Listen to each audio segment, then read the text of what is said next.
আসসালামু আলাইকুম ওয়া রাহমাতুল্লাহি ওয়া বারাকাতুহু। ইন্নাল হামদুলিল্লাহি ওয়া ওয়াসসালাতু ওয়াসসালামু আলা মান লা নাবিয়্যা বা'দা ওয়া বা'দ। আমরা জানি যে আলিম পরীক্ষা 2025 যারা তোমরা আছো, তোমাদের পরীক্ষা খুব সন্নিকটে। তোমাদের পরীক্ষা এবং তোমার সফলতাকে কাজে লাগানো এবং তোমার পাশে থাকার জন্য হাদিস ফাউন্ডেশন অনলাইন একাডেমি আজকের এই কোর্সগুলোকে আয়োজন করেছে, যাতে তোমাদের প্রস্তুতিকে এবং তোমাদের প্রস্তুতি চূড়ান্ত লেভেলে তোমার সফলতাকে কাঙ্ক্ষিত লক্ষ্যে পৌঁছার জন্য তোমার পাশে থাকে, তোমাকে সহযোগিতা করার জন্য হাদিস ফাউন্ডেশন অনলাইন একাডেমি প্রচেষ্টা চালাচ্ছে। তারই ধারাবাহিকতায় আজকে আমরা একটি ক্লাসে উপস্থিত হয়েছি, যে ক্লাসটি আজকের বিষয়ে আমরা একটু পরেই জানতে পারবো। শুরুতেই আসসালামু আলাইকুম রহমতুল্লাহ, হাদিস ফাউন্ডেশন অনলাইন একাডেমিতে আপনাকে স্বাগতম। আমরা শুরুতেই কোর্স পরিচিতিতে যাই। আমরা কোর্স পরিচিতি হিসাবে খেয়াল করি যে এখানে আমাদের লেখা আছে কোর্স পরিচিতি। কোর্স পরীক্ষার্থী কাদের জন্য? এটা আলিম পরীক্ষার্থী 2025 যারা আপনারা আর কিছুদিন পর পরীক্ষায় বসছেন, অর্থাৎ আর 1 থেকে 2 মাসের মধ্যে আপনারা পরীক্ষায় বসছেন। এই পরীক্ষায় বসে আপনারা কিভাবে আপনাদের প্রস্তুতিকে আরও সান্নিধ্য করবেন, পরীক্ষা বসার পূর্বে আমরা আপনাদের সহযোগিতায় সর্বোত্তম প্রচেষ্টা চালাচ্ছি। তো আজকের বিষয়টি হচ্ছে ইসলামের ইতিহাস। এই বিষয়টির উপর আমরা কথা বলবো, যেটি অত্যন্ত গুরুত্বপূর্ণ বিষয়। আমরা এখানেই বলে রাখি যে আলিম পরীক্ষায় যেভাবে গ্রেডিং মার্ক হয়, সেই মার্কে ইসলামের ইতিহাসের সাথে আরেকটি সাবজেক্ট থাকে, সেটা হচ্ছে বালাগাত মান্তিক। এই দুইটা সাবজেক্টকে কাজে লাগিয়ে বালাগাত ও মান্তিক, এই দুইটা সাবজেক্ট একসাথে যোগ করে আমরা গ্রেডিংগুলো আমরা পেয়ে থাকি আমাদের রেজাল্টে। সুতরাং এই দুইটা সাবজেক্টই গুরুত্বপূর্ণ, বালাগাত ও মান্তিক যেমন গুরুত্বপূর্ণ, আমাদের ভালো রেজাল্টের জন্য ইসলামের ইতিহাসও গুরুত্বপূর্ণ। আমরা ইসলামের ইতিহাস বিষয়কোডটা খেয়াল করি, 209 নম্বর বিষয়কোড। আজকে আমি আপনাদের প্রস্তুতিকে চূড়ান্ত লেভেলে নিয়ে যাওয়ার জন্য যে বিষয়টি আমি আপনাদেরকে তুলে ধরবো আপনাদের সামনে, সেটি হচ্ছে শর্ট সিলেবাস। কোন মাধ্যমে কিভাবে কোথা থেকে পরীক্ষায় কোশ্চেন হয় সেই সিলেবাসটা আগে জানাবো, তারপর প্রশ্ন অনুধাবন। এই জিনিসটা আমাদের অনেক স্টুডেন্টের মাঝে বা অনেক ছাত্রের মাঝে জানা থাকে না, বা তাদের ওই রকম প্রস্তুতি বা চিন্তা চেতনায় থাকে না, যার কারণে এই জায়গাটাই তারা ইতিহাসের মতো জায়গাটাই সাবজেক্টটাতে ভালো মার্ক তৈরি করতে পারে না। তো আজকে আমরা যে শর্ট সিলেবাস ও প্রশ্ন অনুধাবন এই কাজটা শুরু করার আগে আমরা বলতে চাচ্ছি যে আপনারা কে কোন মাদ্রাসা থেকে এবার আলিম পরীক্ষার্থী 2025 যারা আছেন, তারা কে কোন মাদ্রাসা থেকে এবার আলিম পরীক্ষায় অংশগ্রহণ করবেন, কমেন্টে আপনার অবশ্যই মাদ্রাসার নাম এবং আপনি আপনার প্রস্তুতির ব্যাপার সম্পর্কে আমাদেরকে জানিয়ে দেবেন এবং কোথা থেকে এই ভিডিওটা দেখছেন। চলেন আমরা পরের ধাপে চলে যাই। কোর্স ইনস্ট্রাক্টর হিসাবে আমি আছি আব্দুল্লাহ মামুন, পড়াশোনা করছি রাজশাহী বিশ্ববিদ্যালয়ে 4র্থ বর্ষ। এরপর আমরা খেয়াল করি যে আমরা এখন যেটা করবো সেটা হচ্ছে সর্বশেষ মানবন্টন। এই মানবন্টন জানা আমাদের অবশ্যই গুরুত্বপূর্ণ। যদি আমরা মানবন্টনটা আমাদের জায়গা থেকে আমরা মানবন্টনটাকে না বুঝি বা না জানি, তাহলে আমরা কিভাবে আমাদের ওই সাবজেক্টটিতে ভালো ফলাফল গ্রহণ করব সেটা আমাদের দ্বারা সম্ভব হবে না। সুতরাং আমাদেরকে সর্বপ্রথম পরীক্ষায় বসার পূর্বে আমাদের মানবন্টন জানতে হবে। যদিও আমরা আলিম 2025 ব্যাচের জন্য কাজ করছি, আলিম 25 ব্যাচ এ পর্যন্ত অনেকগুলো ক্লাস তারা করে ফেলছে, অনেক পরীক্ষায় বসেছে, টেস্ট পরীক্ষা বলেন, নির্বাচনী পরীক্ষা বলেন, আরও বিভিন্ন প্রতিষ্ঠানে বিভিন্ন রকম পরীক্ষায় তারা বসে এ পর্যন্ত চলে এসেছে। তারপরও মানবন্টনটা আমরা আপনাদেরকে জানিয়ে দেওয়ার চেষ্টা করছি, কারণ এই মানবন্টনের মাধ্যমে আপনি আপনার পরীক্ষার প্রস্তুতিটাকে এবং ভালো মার্ককে পাওয়ার প্রয়াস নিজের মধ্যে তৈরি করতে পারবেন। তো আমরা আবার বলছি, বিষয়টা হচ্ছে আমাদের আজকের বিষয় হচ্ছে ইসলামের ইতিহাস। এই ইসলামের ইতিহাস বিষয় কোড হচ্ছে 209 নম্বর, পূর্ণ মার্ক 100, অর্থাৎ 100 মার্কের এটা পরীক্ষা হবে। এই পরীক্ষাটি যেটা হবে 100 মার্কের হবে। আমরা এখানে খেয়াল করি, এখানে আমরা লিখছি বহু নির্বাচনী অভিক্ষা ইয়ানি প্রশ্ন। অভিক্ষা বহু নির্বাচনী পরীক্ষা মানে হচ্ছে প্রশ্ন। এই প্রশ্নটা আমরা খেয়াল করি, এখানে বহু নির্বাচনী প্রশ্ন যেটাকে আমরা ইংরেজিতে বলে থাকি MCQ। এই MCQ প্রশ্ন থাকবে আমাদের 30টি প্রশ্ন 30 মিনিট থাকবে। অর্থাৎ আমরা যদি 3 ঘন্টার পরীক্ষায় বসি, সময় আমাদের 3 ঘন্টা, 3 ঘন্টার মধ্যে আমাদের থাকবে প্রশ্ন MCQ প্রশ্ন যেটা থাকবে সেটা হচ্ছে 30টা প্রশ্ন থাকবে 30 মিনিট, যার মার্ক হবে 30 মার্ক, অর্থাৎ একটি MCQতে 1 মার্ক করে থাকবে। এই মার্কটা হচ্ছে আমাদের জন্য প্লাস পয়েন্ট। এই জায়গাটায় আমরা যদি আমাদের MCQগুলোকে, অর্থাৎ MCQ হচ্ছে আপনাকে 4টা অপশন থাকবে, কোনটা সঠিক অপশন সেটা আপনাকে চুজ করতে হবে। এই চুজ করার ক্ষেত্রে যদি আপনি আপনার সঠিক অপশনটা চুজ করে ফেলেন, তাহলে আপনি আপনার 1 মার্ক অনায়াসে পেয়ে যাচ্ছেন। এই ক্ষেত্রে আমাদের বহু নির্বাচনী অভিজ্ঞতা একটা প্রয়াস তৈরি করবে। 2 নম্বর কথা, সৃজনশীল প্রশ্ন। সৃজনশীল প্রশ্নটা আমি খেয়াল করি, সৃজনশীল প্রশ্ন আপনাকে উত্তর দিতে হবে 60টা। কটা উত্তর দিতে হবে? 60টা, এবং এটার মার্ক থাকবে 10 মার্ক করে। একটা প্রশ্নে থাকবে 10 মার্ক, তার মানে 7 গুণ 10 70 মার্ক। এইখানে 7টা প্রশ্ন লিখতে আপনি সময় পাবেন 18 থেকে 20 মিনিট। অর্থাৎ আপনার ওইখানে 30 মিনিট চলে গেলে আর বাকি যে মিনিট থাকে সে কয়টি মিনিটের মধ্যে 18 থেকে 20 মিনিট থাকে। এর মাঝে যদি আপনি 18 মিনিট ধরেন তাহলে আপনার ওইদিকে পরীক্ষায় রিভিশনের একটা ব্যাপার থাকে, যে আপনি রিভিশন করবেন আপনার খাতাটাকে, আপনি পরীক্ষায় কিভাবে লিখছেন, আপনার লেখায় কোনো ভুল ত্রুটি আছে কিনা, প্রশ্নের নম্বরগুলো ঠিক আছে কিনা, এই সিরিয়ালগুলো আপনি দেখবেন। তো এই যে দেখার জায়গাটা, এখানে আপনাকে যদি আপনি কম সময় লাগান, 18 বা 20 মিনিট এই সময়টা লাগান, তাহলে আপনি ওই পাশে আপনার রিভিশনের সময়টা পাবেন। কিন্তু যদি আপনি না রাখেন তাহলে আপনি আপনার রিভিশনের সময়টা পাবেন না। আর যখন আপনি রিভিশন দিবেন না, তখন আপনার ভুলগুলো যখন থেকে যাবে, তখন সম্মানিত পরীক্ষক আপনার খাতায় দেখার সময় ওই জায়গাটায় মার্কিং করবে এবং আপনার মাইনাস মার্কগুলোকে ক্রস করবে, অর্থাৎ আপনি সেই জায়গায় ভালো মার্ক নাও পেতে পারেন। এজন্য পরীক্ষা শেষ করার পূর্বে আপনাকে 15 থেকে 20 মিনিট একটি সময় রাখা উচিত, যে সময়টা আপনি আপনার রিভিশনের মাধ্যমে আপনার পুরো খাতাটাকে আপনি দেখতে পারবেন, কোথায় আপনার নম্বর ঠিক আছে কিনা, ভুল আছে কিনা, এই বিষয়গুলো আপনি দেখতে পারবেন। এরপর আমরা বলছিলাম যে সৃজনশীল প্রশ্ন 7 গুণ 10 70 মার্ক থাকবে। এটাতে আমরা একটাতে সময় পাবো, একটা প্রশ্ন লেখার সময় পাবো মাত্র 18 থেকে 20 মিনিট। এরপর আসি, আমরা বিশেষ দ্রব্যাস্ত্র এখানে একটা কথা লিখছি, যে কথাটি হচ্ছে, আমরা জানি ইতিহাস, ইসলামের ইতিহাস 2টা ভাগে বিভক্ত, একটা হচ্ছে ক বিভাগ আর একটা হচ্ছে খ বিভাগ। খ বিভাগ থেকে থাকবে আপনার 5টা প্রশ্ন আর খ বিভাগ থাকবে 6টা প্রশ্ন। এই টোটাল মোট 11টা প্রশ্ন থাকবে। টোটাল কোশ্চেনে আপনার 11টা কোশ্চেন থাকবে, অর্থাৎ ক বিভাগ থেকে থাকবে 5টি এবং খ বিভাগ থাকবে 6টি। তো এই 6টি প্রশ্ন থাকবে এবং এখানে 5টি থাকবে, টোটাল মোট 11টি কোশ্চেন থাকবে। এই 11টি সৃজনশীল প্রশ্ন থাকবে প্রতি বিভাগ থেকে, অর্থাৎ ক বিভাগ থেকে এবং খ বিভাগ থেকে। প্রত্যেক বিভাগ থেকে কমপক্ষে আপনাকে 3টা করে দিতে হবে। কয়টা করে? 3টা করে প্রশ্ন উত্তর দিতে হবে। 3টা করে দিলে 3 3 6টা হয়। তার মানে অবশ্যই আপনাকে ক বিভাগ অথবা খ বিভাগ থেকে আরেকটি প্রশ্ন বেশি লিখতে হবে। তাহলে যে কোনো একটা বিভাগ থেকে আপনাকে লিখতে হবে 4টি, আরেকটি বিভাগ থেকে লিখতে হবে 3টি। এই 4 3 7টি প্রশ্ন আপনাকে উত্তর করতে হবে। যদি আপনি এই 7টা প্রশ্নের উত্তর করেন তাহলে আপনার জন্য 770 আপনি ইতিহাসের ফুল মার্ক 770 যে সৃজনশীল অর্থাৎ সিকিউ, যেটা আপনাকে খাতায় রিটেন লিখতে হবে, সেটা আপনি ভালো করে লিখতে পারবেন।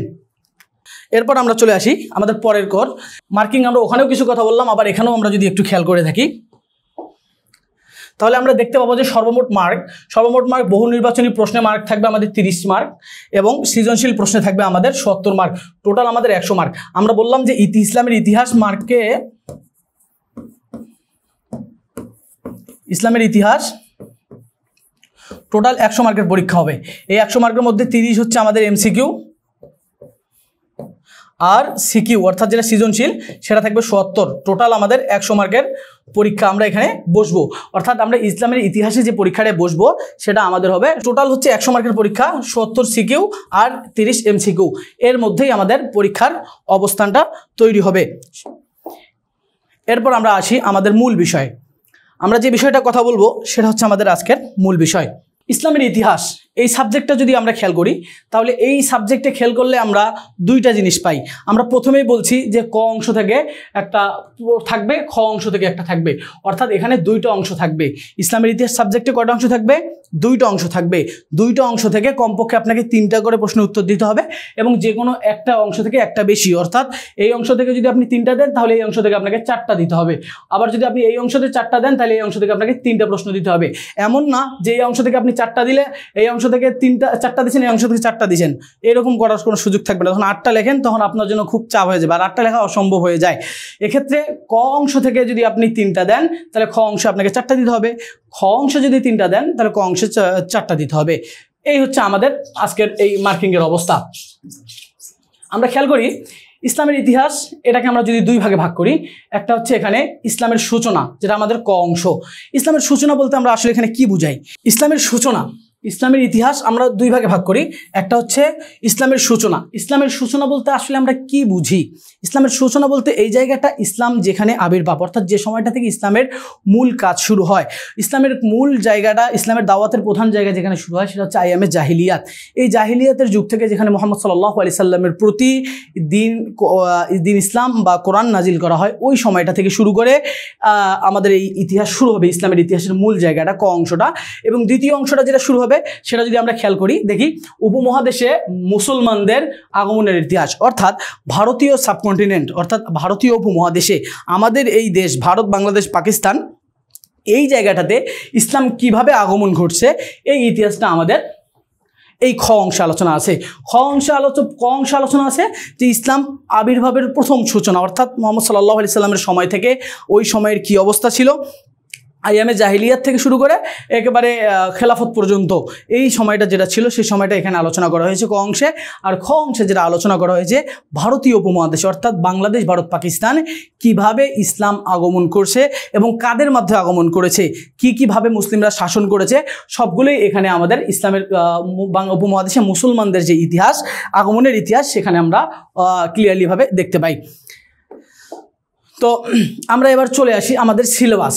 আমরা যেহেতু বলেছি যে আমরা এখানে সিলেবাস নিয়ে আলোচনা করব, সিলেবাসের ক অংশ আমরা আজকের আলোচনা করব। সিলেবাসের ক অংশ অর্থাৎ ইসলামের সূচনার এই সময়টাতে আমাদেরকে কি কি পড়তে হবে সে বিষয়টা আমরা এখানে উল্লেখ করছি। আসলে এখানে আমি একটা কথা বলতে চাচ্ছি, সেটা হচ্ছে পরীক্ষায় সব কিছু পড়তে হয় না। একটা স্টুডেন্ট পরীক্ষায় যদি সব কিছু পড়ে তাহলে তার মূল জিনিসটা, যে জায়গা থেকে প্রশ্ন হয় সেই জায়গাটা সে হারিয়ে ফেলে, ভুলে যায়। সুতরাং পরীক্ষায় যে জিনিসটা আপনাকে ইম্পর্টেন্ট সেটা আগে বুঝতে হবে, যে কোথা থেকে প্রশ্ন হয় এবং কোথা থেকে হয় না। এই জিনিসটা একজন পরীক্ষার্থী হিসাবে আপনার বোঝা অত্যন্ত গুরুত্বপূর্ণ।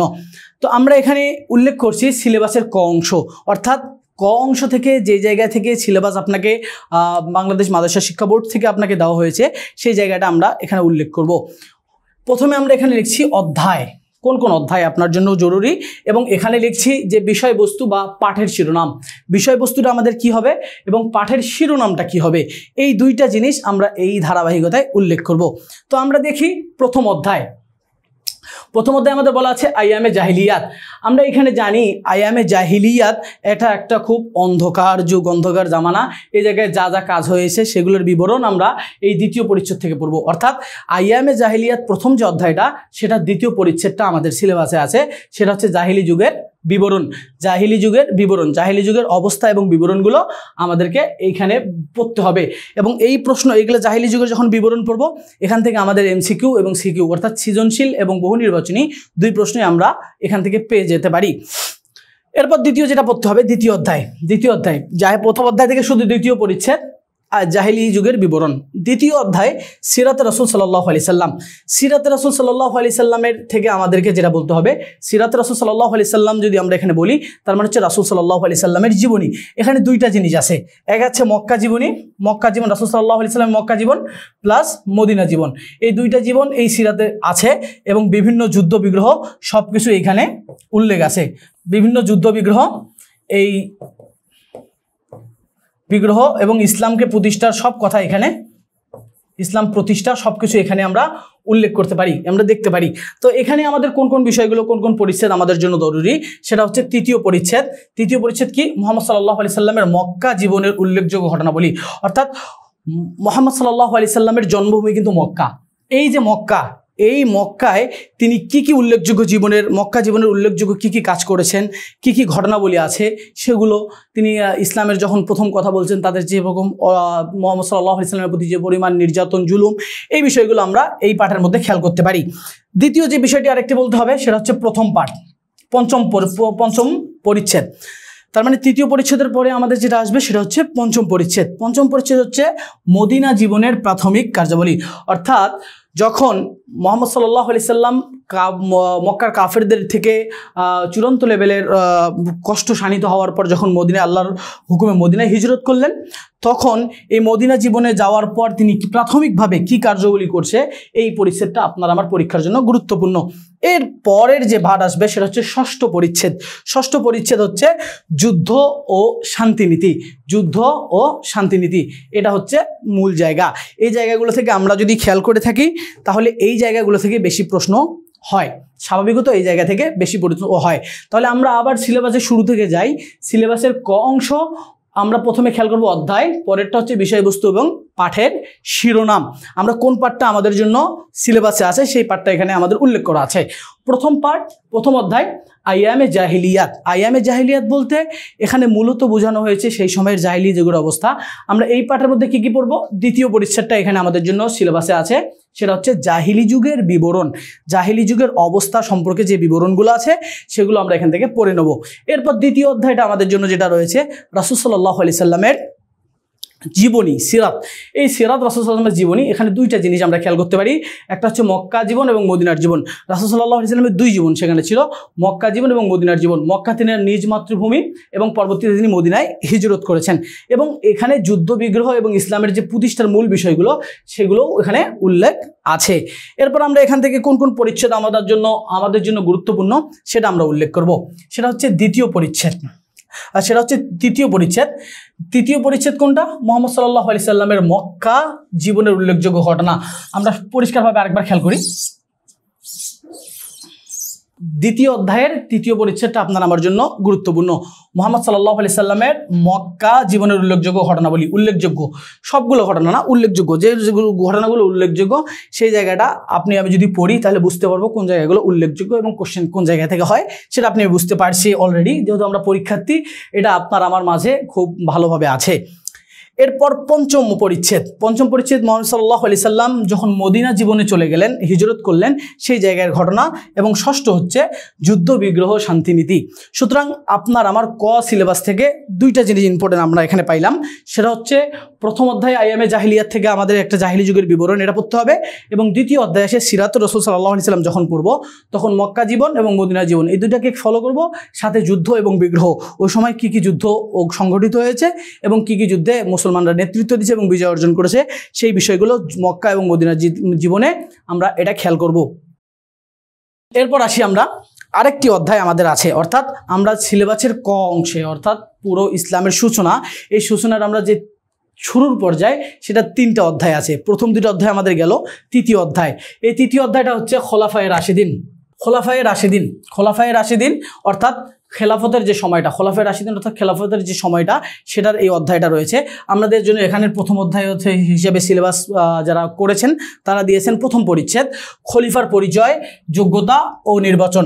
খলিফার পরিচয়টা জানতে হবে, যোগ্যতা এবং নির্বাচন এটা পড়তে হবে। দ্বিতীয় পরিচ্ছেদ প্রথম খলিফা হযরত আবু বকর রাদিয়াল্লাহু তাআলা আনহু, যিনি খেলাফত শুরু হয়েছে 11 হিজরিতে এবং শেষ হয়েছে 13 হিজরিতে। এই জিনিসগুলো আমাকে মনে রাখতে হবে। আর এখানে আমাদের এমসিকিউ হতে পারে যে আবু বকর রাদিয়াল্লাহু তাআলা আনহু কত হিজরিতে খেলাফত শুরু করেন, তার এই যে 11 হিজরি সেটা আমাকে উল্লেখ করতে হবে। এরপর তৃতীয় পরিচ্ছেদ এখানে যেটা রয়েছে সেটা হচ্ছে দ্বিতীয় খলিফা। দ্বিতীয় খলিফা হযরত ওমর রাদিয়াল্লাহু তাআলা আনহু, হযরত ওমর রাদিয়াল্লাহু তাআলা আনহু, অর্থাৎ তৃতীয় পরিচ্ছেদ দ্বিতীয় খলিফা হযরত ওমর রাদিয়াল্লাহু তাআলা আনহু 13 থেকে যে 23 হিজরি এই সময়কালটা তিনি দ্বিতীয় খলিফা হিসেবে ওই সময়ে শাসনকার্য পরিচালনা করেছিলেন। এই ব্যাপারটা পড়তে হবে। চতুর্থ পরিচ্ছেদ তৃতীয় খলিফা হযরত ওসমান রাদিয়াল্লাহু তাআলা আনহু 23 থেকে 35 হিজরি, এই সময়টা তিনি তার যে উল্লেখযোগ্য কার্যাবলী আছে এবং কি কি করে গেছেন সেটা আমাদেরকে পড়তে হবে। পঞ্চম পরিচ্ছেদ চতুর্থ খলিফা হযরত আলী রাদিয়াল্লাহু তাআলা আনহু, তার সময়কাল ছিল 35 থেকে 40 হিজরি পর্যন্ত। এই সময়টাতে অর্থাৎ আমাদের খোলাফায়ে রাশিদিনের এই সময়টা যখন আমরা পড়ব তখন খলিফার পরিচয়, যোগ্যতা এবং নির্বাচন পদ্ধতি পড়ার পর আমরা প্রথম খলিফা থেকে পঞ্চম খলিফা পর্যন্ত আমরা আমাদের এই বিষয়টা পড়ব। এই হচ্ছে আমাদের ইসলামের ইতিহাসের সূচনার ক অংশের সিলেবাস। আমরা আজকে যেটা দেখব সেটা শুধু ক অংশের সিলেবাস। তো এই পর্যন্ত দেখার পর যদি কারো কোনো প্রশ্ন থাকে তাহলে আপনারা করতে পারেন কমেন্টে। আমরা পরবর্তী ক্লাসে এই কমেন্টের মাধ্যমে আপনার উত্তরটা দিয়ে দেবো, ক্লাসের মাধ্যমে আমরা উত্তরটা দিয়ে দিব। এরপর আমরা খেয়াল করি আমাদের পাঠ আয়ত্তকরণ পদ্ধতি। আমরা কিভাবে আমাদের পাঠগুলোকে আয়ত্তন করব। পাঠ আয়ত্তকরণ পদ্ধতি এটা একটা খুব গুরুত্বপূর্ণ জিনিস। আপনি ইন্টারমিডিয়েট পরীক্ষা দিচ্ছেন, অর্থাৎ আপনি আপনার জীবনের সর্বোচ্চ উত্তম পরীক্ষায় এবার আপনি চলে এসেছেন। এই জায়গাটায় আমরা বলতে চাই যে আপনার পরীক্ষাটা আপনার জীবনের সবচেয়ে উল্লেখযোগ্য জায়গায় আপনাকে নিয়ে যাবে। যদি আপনার পরীক্ষা সিস্টেম বা পরীক্ষাটা ভালো হয়, ভালো ফলাফল আপনি ক্যারি করতে পারেন, তাহলে আপনার জীবনের জন্য আপনি ভালো কিছু করতে পারবেন। তো এই জন্য আমরা বলতে চাচ্ছি যে ইতিহাসের সকল বিষয় পাঠ আয়ত্তকরণ করতে হয় না, সব বিষয় আপনাকে মুখস্থ করতে হবে বিষয়টা এমনও না। আপনাকে কোন কোন বিষয় কিভাবে আয়ত্ত করতে হবে সেই জিনিসটা আপনাকে ইন্টারমিডিয়েট শিক্ষার্থী হিসাবে বা একজন আলিম পরীক্ষার্থী হিসাবে সেই জিনিসটা বুঝতে হবে। এই জায়গায় আমরা খেয়াল করি পাঠ আয়ত্তকরণ বিষয়টা। পাঠ আপনি আপনার পড়াটাকে কিভাবে আয়ত্তকরণ মানে আপনার নিজের আয়ত্তে নিয়ে আসবেন। সব কিছু মুখস্থ না করার পর আপনি কিভাবে আপনার জিনিসগুলোকে আয়ত্ত করবেন। আসলে সৃজনশীল প্রশ্ন যখন আপনার কাছে চলে আসবে, সৃজনশীল প্রশ্নের যে ধাপগুলো আসবে, সৃজনশীল মানে হচ্ছে আপনাকে সৃষ্টিশীল প্রশ্ন, অর্থাৎ আপনাকে কিছু প্রশ্ন সৃষ্টি করে দিবে, সেখান থেকে আপনাকে অ্যান্সার করতে হবে। এই অ্যান্সার যখন করতে যাবেন, চার অ্যানসার করার উত্তর দেওয়ার পূর্বে আপনাকে এই আয়ত্তকরণ বিষয়টা, পাঠ আয়ত্তকরণের যে পদ্ধতি, সে পদ্ধতিটা আপনাকে জানতে হবে। তাছাড়া আপনি আপনার ওই জায়গাটায় আপনি সুন্দরভাবে উত্তর করতে পারবেন না। এক্ষেত্রে আমি আপনার বোর্ডে স্ক্রিনে দেখতে পাচ্ছেন যে আমরা দুই ভাগে ভাগ করছি। দুই ভাগে, একটা হচ্ছে ব্যক্তির ক্ষেত্রে, একটা হচ্ছে যুদ্ধের ক্ষেত্রে। ইতিহাসে দুইটা জিনিস খুব গুরুত্বপূর্ণ। এক, ব্যক্তির ক্ষেত্রে। ব্যক্তির ক্ষেত্রে আপনি কীভাবে পাঠগুলোকে আপনার পড়াশোনাকে আপনি আয়ত্ত করবেন সেই জিনিসটা যদি একটু খেয়াল করেন। প্রথমে যেই ব্যক্তিটাকে পড়বেন তার নাম, ফুল নাম, অর্থাৎ তার উপাধি সহ যে নাম আছে সেই নামটাকে আপনি আয়ত্ত করতে পারবেন। এরপর বংশ এবং গোত্র, তিনি কোন বংশে জন্মগ্রহণ করেছেন, কোন গোত্রে, সেই বিষয়টা আপনি খেয়াল করবেন। এবং জন্ম এবং মৃত্যু, ব্যক্তি যখন পড়তে যাবেন অবশ্যই জন্ম এবং মৃত্যু আপনার জন্য জানা প্রয়োজন। দেখা গেছে যে আপনাকে প্রশ্ন করতে পারে যে হযরত আবু বকর রাদিয়াল্লাহু তাআলা আনহুর মৃত্যু কত হিজরিতে, সেই প্রশ্নটা আপনাকে জ্ঞানমূলক প্রশ্নে দিতে পারে, অথবা আপনাকে একটা এমসিকিউর মধ্যে দিয়ে দিয়েছে। এরপর তার কৃতিত্বসমূহ, যখন যেই ব্যক্তিটা সম্পর্কে পড়বেন তিনি কি কাজ করে গেছেন, ইসলামের জন্য কি গুরুত্বপূর্ণ কাজ তার জন্য ভালো তিনি করে গেছেন, জাকাত সিস্টেম, তারপর হচ্ছে আপনার ইসলাম বিজয়, পবিত্র কোরআনকে একত্রীকরণ, এই বিষয়গুলো যদি আমরা খোলাফায়ের জীবনে দেখি তাহলে আমরা তেনাদের কৃতিত্ব সমূহগুলো দেখব, যে কি ভালো কাজগুলো আমরা দেখব, যে তেনারা কি ভালো কাজ করে গেছেন। আর যদি আমরা ইসলামী ভারতীয় উপমহাদেশে ইসলামের আগমনের বিষয়টা যদি আমরা ওই ব্যক্তি হিসেবে পড়ি, তাহলে সেখানে খেয়াল করব তার ভালো এবং খারাপের যে কাজটা আছে সেটা কি কাজ, সেটাও আপনার আমার দেখে রাখা লাগবে এবং আয়ত্তকরণ করা লাগবে। কারণ এই জায়গা থেকে মূল প্রশ্নটা কিন্তু এই জায়গাটাই হয়। এই জায়গাটাই যদি আমি খেয়াল করি, প্রশ্নের জায়গাটা কিন্তু এই জায়গায় হয়। আপনাকে তুলে দিল একটা প্যাসেজ যেখানে তার কৃতিত্ব সম্পর্কে আলোচনা করা হয়েছে, যে অমুক দুইজন বন্ধু তারা খুব ভালো কাজ করে, তারা তাদের এলাকায় একটা সংগঠন প্রতিষ্ঠা করেছে, এই সংগঠন প্রতিষ্ঠা করে তারা তাদের বিভিন্ন ধরনের মানুষের পাশে দাঁড়ায়। এখন প্রশ্নে আপনাকে গ এবং ঘ নাম্বার দিল যে উল্লেখযোগ্য ওই ব্যক্তিগুলোর কৃতিত্ব বা কাজের সাথে তোমার পাঠ্য বইয়ের কারা এই সংগঠন প্রতিষ্ঠা করেছে এই বিষয়ের তোমরা সাদৃশ্য দেখাও, অর্থাৎ মিল দেখাও, কার সাথে তো মিলে গেছে তোমার পাঠ্য বইয়ের, এই জিনিসটা তোমার এই কৃতিত্ব সমূহের মধ্যে চলে আসবে। এরপর যদি আমি খেয়াল করি তাহলে দেখব যে বিষয়টা আপনাকে যেভাবে পড়তে হবে সেই সময়ে, অর্থাৎ ওই ব্যক্তির সময়ে রাজনৈতিক অবস্থা কেমন ছিল সেটা আপনার আমার জানা আবশ্যক। রাজনৈতিক সময়টা কি ছিল, ওই সময়ে রাজনৈতিক অবস্থা কেমন, সামাজিক অবস্থা কেমন, ধর্মীয় অবস্থা কেমন এবং নারীদের অবস্থা কি ছিল সেটা উল্লেখযোগ্য।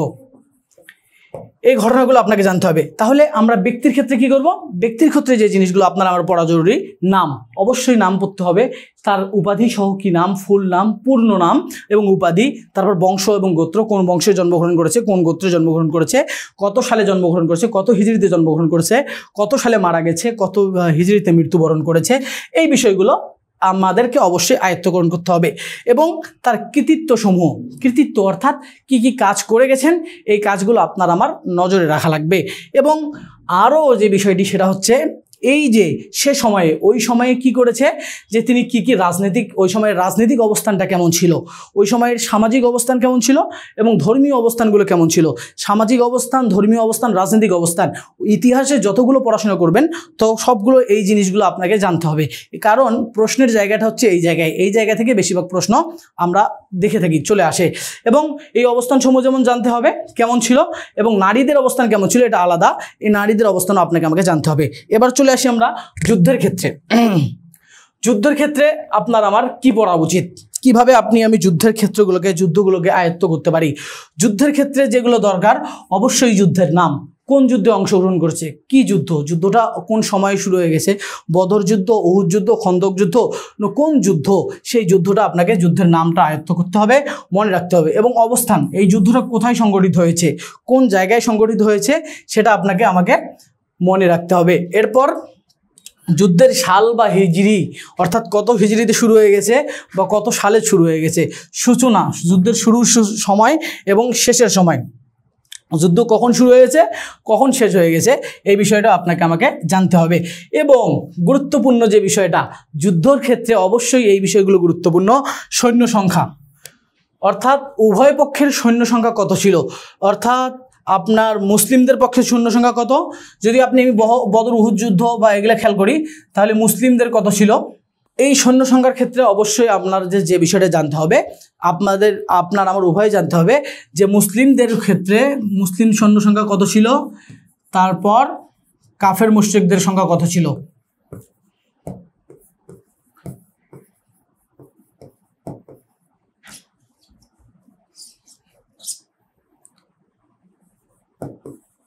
কাফের মুশরিকদের সৈন্য সংখ্যা কত, মুসলিম সৈন্য সংখ্যা কত এবং কাফের মুশরিক সৈন্য সংখ্যা কত, এই বিষয়টা আমাকে এই জায়গাটায় জানতে হবে।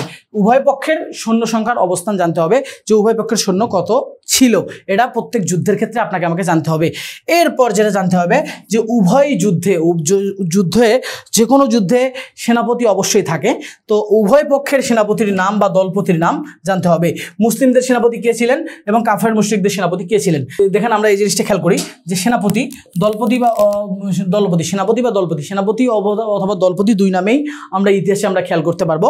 তো এই যে সেনাপতি যারা ছিল, তারা মুসলিম সেনাপতি কে ছিল এটা জানতে হবে, তার নাম কি, মুসলিম সেনাপতি। আরেকটা হচ্ছে কাফের বা অমুসলিম সেনাপতি। তাহলে আমাকে এখানে জানতে হবে মুসলিম সেনাপতি কারা, কে ছিল, এবং কাফের বা অমুসলিমদের সেনাপতি কে ছিল, এই দুই পক্ষের সেনাপতিদের অবস্থান জানতে হবে। এরপর যুদ্ধের ক্ষেত্রে যে জিনিসগুলো জানতে হবে, বিজয়ী দল কে বিজয় অর্জন করছে, কে এখানে বিজয় অর্জন করেছে, এবং পরাজিতের ক্ষেত্রে কে পরাজয় বরণ করেছে, এই দুইটা জিনিস আমাকে জানতে হবে। তাহলে আমরা এইখানে যে জিনিসটা পাইলাম, দেখেন আমরা এখানে যে জিনিসটা পাইলাম, শুরুতে খেয়াল করেন যে আমরা এখানে আমাদের এই পার্টগুলো আয়ত্ত করার মূল কারণ হচ্ছে যে আমাদের সবগুলো তো পড়ার এখন আর সময় নেই, আমরা একবারে দ্বার প্রান্তে চলে আসছি পরীক্ষার। তাহলে আমাদের এই জিনিসগুলো এভাবে পড়তে হবে যে ব্যক্তির ক্ষেত্রে যখনই আমরা পড়বো নাম, বংশ, গোত্র, জন্ম মৃত্যু, তার কৃতিত্ব সমূহ এবং সে সময়ের রাজনৈতিক, সামাজিক এবং ধর্মীয় অবস্থান, এইগুলো জিনিস আমাকে পড়তে হবে। এবং অবশ্যই পড়ার ক্ষেত্রে এগুলো আমি খাতায় নোট করে করে আমরা পড়বো, তাহলে এই জিনিসগুলো আপনার আমার পার্ট আয়ত্তকরণ হয়ে যাবে। এবং যে কোনো যেভাবেই সৃজনশীল আসুক না কেন, এমসিকিউ আসুক না কেন, আমি এই জায়গাগুলো থেকে উত্তর করতে পারবো। এরপর যুদ্ধের ক্ষেত্রে অবশ্যই যুদ্ধের নাম, যুদ্ধের অবস্থানটা কোথায় হয়েছে, সেটা সাল হিজরি, কখন যুদ্ধ শুরু হয় এবং কখন যুদ্ধ শেষ হয়, এটা হিজরি সাল না খ্রিস্টাব্দ সাল, উভয়টাই মনে রাখবো। এবং সৈন্য সংখ্যা, উভয় পক্ষের সৈন্য সংখ্যা কত ছিল সেটা জানবো। এবং সেনাপতি বা দলপতি, উভয় পক্ষের সেনাপতি কে ছিল, উভয় পক্ষের সেনাপতি দলের নাম এবং কে বিজয় অর্জন করেছে, কে পরাজয় অর্জন করেছে, এই বিষয়গুলো আমরা পড়বো।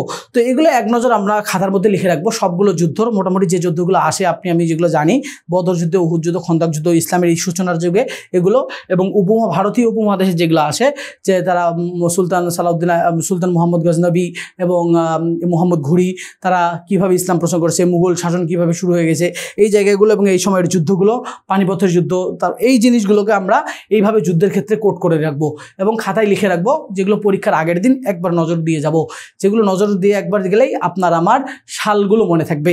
ইতিহাস হচ্ছে সালের খেলা, ইতিহাসের সবচেয়ে বেশি সাল আছে, এই সালগুলো আপনার আমার মনে থাকার জায়গা। কিভাবে আমি এই সালগুলোকে মনে রাখবো, সেটা হচ্ছে আপনার আমার প্রধান বিষয়। এরপর আমরা পরের দিকে চলে যাই। এক নজরের পাঠসমূহ, আমরা কিভাবে এক নজরে পাঠসমূহ খেয়াল করব।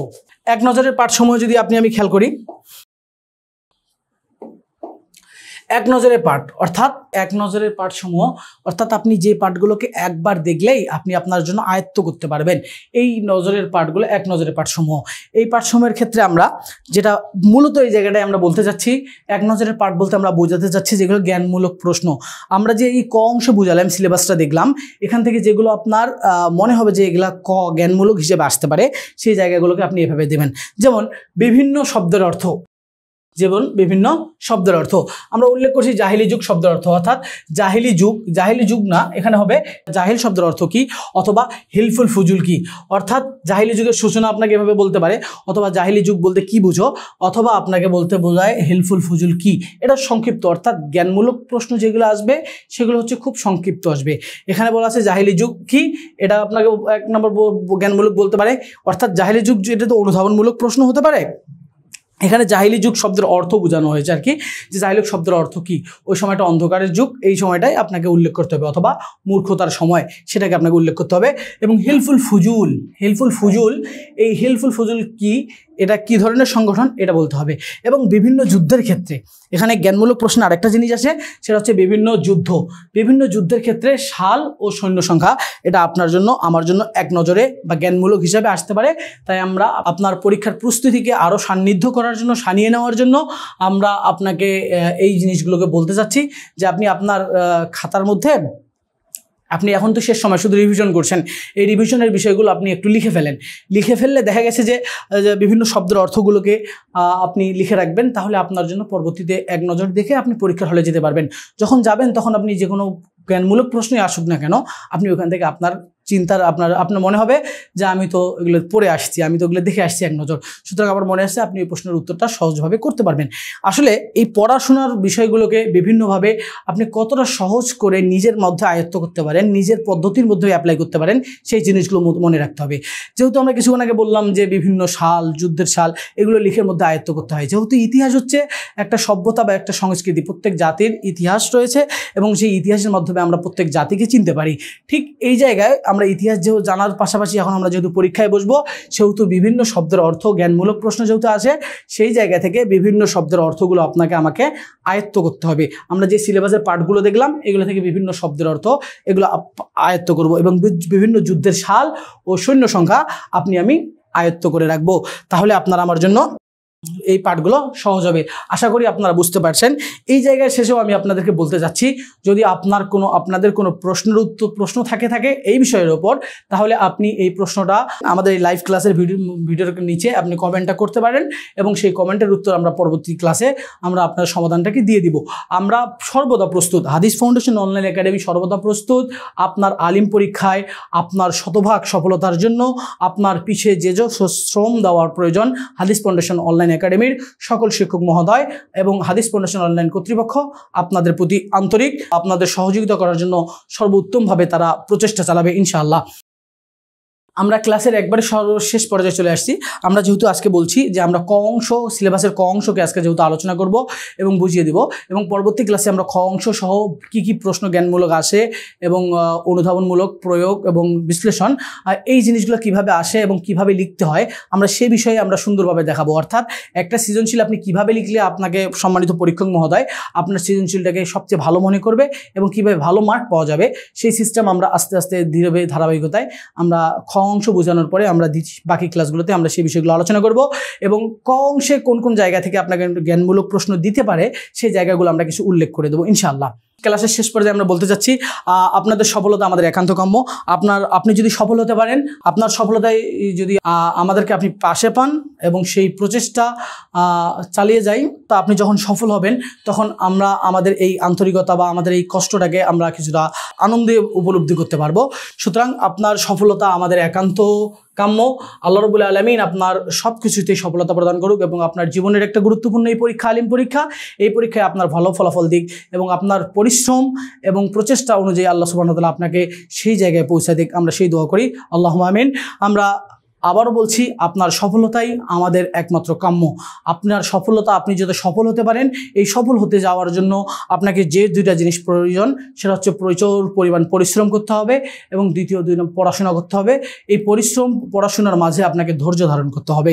ধৈর্য, পড়াশোনা, পরিশ্রম সব কিছুই আপনি যখন করবেন তখন আপনি সফলতা অবশ্যই অর্জন করবেন।